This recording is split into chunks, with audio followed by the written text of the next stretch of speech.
In 1926, a wealthy Toronto lawyer died, and his will contained a single, strange instruction. His fortune would go to whichever woman in the city gave birth to the most children over the following 10 years. He was not confused, and he was not sentimental about family values. He was, by every account that survives him, a lifelong practical joker, and this was, as far as anyone can tell, his last and biggest joke. Except almost nobody in Toronto was laughing, because for a lot of desperate families living through the worst years of the Great Depression, this ridiculous contest was not a punchline at all. It was quite possibly the only real chance at money they were ever going to get, and the whole city was about to spend the next decade finding out exactly how far people would go to win it. Nobody involved could have predicted just how many lawyers, how many newspaper headlines, and how much genuine heartbreak a single paragraph of legal text was about to create. The man behind all of this was named Charles Vance Millar, a hugely successful Toronto lawyer and financier who had spent decades quietly building a personal fortune through sharp, well-timed investments. He never married, had no children of his own, and had developed a well-known reputation around the city as a compulsive practical joker, the kind of wealthy bachelor who apparently found it more entertaining to mess with people than to simply leave them money in the ordinary, boring way. When Millar died suddenly in October of 1926, Toronto assumed his will would finally reveal something serious about the man. Instead, it turned out to be less a legal document and more a carefully constructed final prank, aimed squarely at the entire city he left behind. Friends and business associates who knew him described a man who genuinely enjoyed watching people react to his schemes almost as much as he enjoyed the money itself, and by the time of his death he had spent years quietly perfecting exactly this kind of elaborate, long-fused practical joke. Before we even get to the part everyone remembers, you need to hear what else was actually in this will, because it sets the tone perfectly. Millar left shares in a brewery company to a group of Protestant ministers who were well-known, outspoken supporters of prohibition, on the condition that they actually hold on to the stock. He left shares in a horse racing track to a handful of Toronto's most vocal anti-gambling campaigners, people who had spent years publicly condemning racetrack betting. And he left joint ownership of a vacation home to 3 local lawyers who were known to genuinely despise one another, forcing them to somehow figure out shared custody of a house none of them actually wanted to share. Every single bequest was a pointed joke aimed at somebody's public reputation. The baby contest was simply the biggest one. Legal historians have since pointed out that Millar seems to have deliberately chosen recipients who would be personally embarrassed or professionally compromised by accepting his gifts, which suggests the entire document was engineered from the very first line as one long, connected act of mischief rather than a series of unrelated jokes. The actual clause was almost insultingly simple once you read it. The remainder of Millar's estate, once liquidated into cash exactly 10 years after his death, would go to whichever woman residing in Toronto had given birth to the greatest number of children during that decade. No other qualification, no charitable purpose, no explanation offered anywhere in the document. At the time it was written, this looked like a fairly small, if bizarre, footnote buried in an eccentric millionaire's paperwork. Almost nobody involved could have guessed just how large that eventual payout was actually going to become, or how seriously an entire city, in the middle of an economic catastrophe, was about to take it. There was no cap on how many children would count, no requirement about marital status spelled out in plain language, and no guidance at all for how the courts should handle the messy, very human edge cases that were, in hindsight, always going to show up eventually. Here is the detail that turns this from a quirky historical footnote into something genuinely darker. Millar's 10-year clock started running in 1926, which meant it was going to finish right in the depths of the Great Depression, a period of mass unemployment, evictions, and real desperation across Toronto and the rest of Canada. For a comfortable, wealthy family, a contest like this might have stayed a joke forever. For families who had just lost a job, a home, or any reliable income at all, a share of a $500,000 fortune, an amount worth close to $9 million today, was not remotely funny. It was potentially the difference between poverty and financial security for the rest of their lives, and plenty of people were entirely willing to compete for it in deadly earnest. Soup kitchens, breadlines, and mass evictions were common sights in the city during these same years, which made a stranger's enormous, oddly conditioned fortune look a lot less like an amusing curiosity and a lot more like a genuine lifeline worth fighting for. As word spread and the years ticked by, this stopped being a private legal curiosity and turned into an open, public spectacle. Local newspapers began openly tracking which women in the city were in the running, publishing informal tallies of who currently had the most children born since Millar's death, essentially turning family size into a running headline for the entire decade. Some families leaned into the competition with genuine enthusiasm, having child after child specifically with the prize money in mind. Public opinion split hard. Some Torontonians treated the whole thing as harmless, entertaining civic gossip. Others were openly disgusted, arguing that a dead man's joke was actively pressuring struggling women into repeated pregnancies purely for cash, during the worst possible economic conditions to be doing it.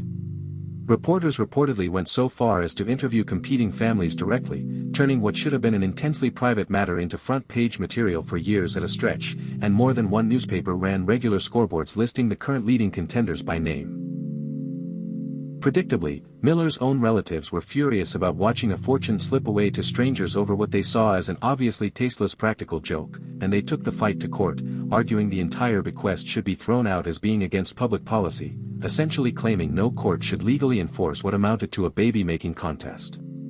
Ontario's government reportedly even explored legislation that could have redirected the money entirely. But the courts, after extended argument, ultimately upheld the will almost exactly as written. Millar, whatever else you think of him, had drafted his final joke with enough legal precision that it was genuinely difficult to strike down, and the contest was allowed to run its full 10 years exactly as he had specified. The case wound through multiple levels of the Canadian court system, and at various points different judges reached different conclusions about how much of the will could actually survive contact with existing law, which only added to the sense that nobody, including the legal system itself, was entirely sure how to handle a bequest this strange. While all of this legal drama played out, the actual prize money was doing something almost as strange as the contest itself.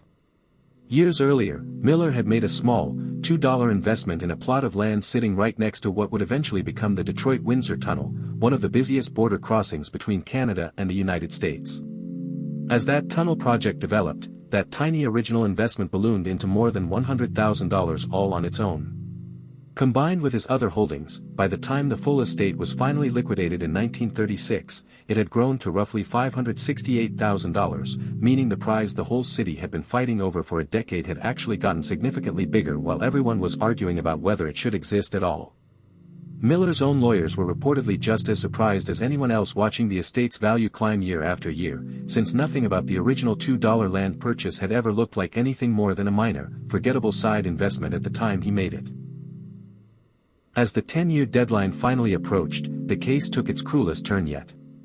Two women, Lillian Kenny and Pauline May Clark, both appeared to be strong contenders for the top prize. Kenny was disqualified because two of her children had been stillborn, and the courts ultimately ruled that Millar's will, however loosely worded, only intended to count live births. Clark was disqualified because several of her 10 children had been born outside of marriage, and the courts ruled the will implicitly meant legitimate children only. Both rulings were technically defensible readings of an ambiguous document. Both also meant two women who had, by any ordinary reading of the word, genuinely won the count, walked away from the main prize entirely, based on legal distinctions their own children had absolutely no say in. Supporters of both women argued publicly that punishing children for the circumstances of their birth, or for a stillbirth nobody could have controlled, turned an already uncomfortable contest into something considerably crueler than Millar himself likely ever intended. Kenny and Clark did not simply walk away empty-handed, though. Facing the prospect of a long, expensive, and uncertain further appeal, both women ultimately accepted an out-of-court settlement of $12,500 each in exchange for formally dropping their claims. It was a real amount of money for the era, more than most working families would see in several years combined, but it was still a small fraction of the roughly $125,000 the eventual official winners were about to walk away with.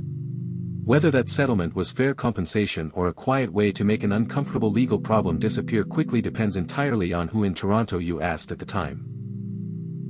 When the 10 years finally ran out in 1936, the court declared not one winner, but four. Annie Catherine Smith, Kathleen Ellen Nagel, Lucy Alice Timlek, and Isabel Mary McLean had each given birth to exactly 9 qualifying children during the decade, an almost unbelievable four-way tie for the very top of the list.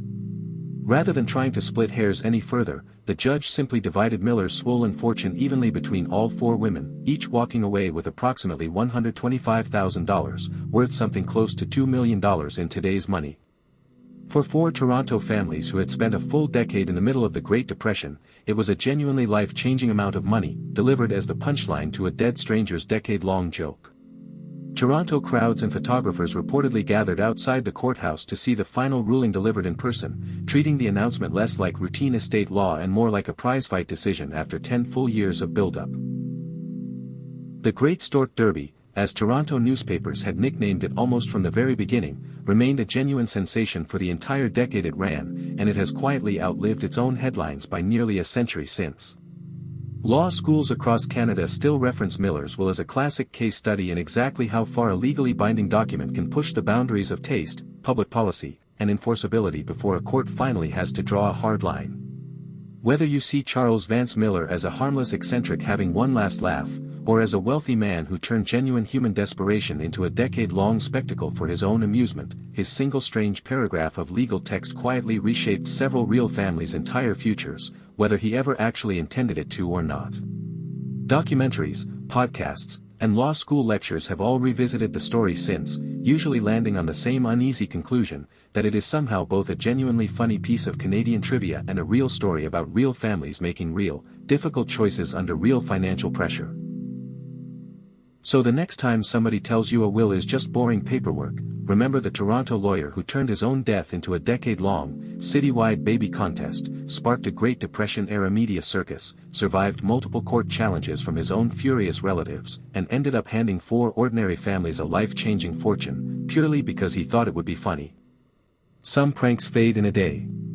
This one quietly rewrote several real families' lives, and lawyers are still talking about it. If true stories like this are exactly what you come here for, follow along, because history keeps proving it doesn't need any exaggeration at all.